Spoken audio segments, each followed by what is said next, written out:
I just have a add-on video about taking these connectors off. This is the one I was talking about for the indicator. So to get these off, you need to take off the big plug first, this thing, and then once you're in here, there's a little clip. I don't know if you can see this.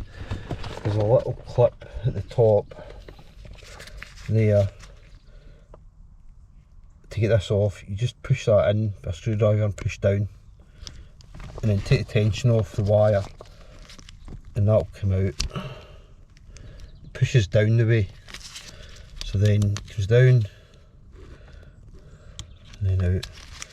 That's all you need to do. That's you out of that thing. So that's the two wires for the indicator. So you just push that through there.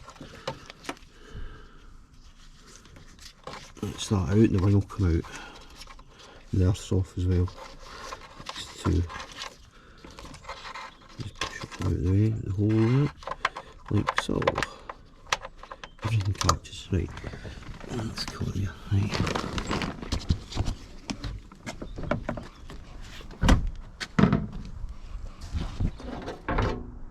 There you go.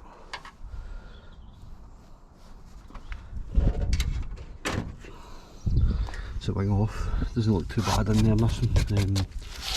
As I said, the other side was a bit worse. But this, I've actually fixed this before, but there's another hole up in here. This was fixed as well. This bit here and kind of here, but it's nowhere near as bad. And this has been repaired under here, so I've really just got this wing off to do this bit, fix that bit. And I need to tidy this up as well.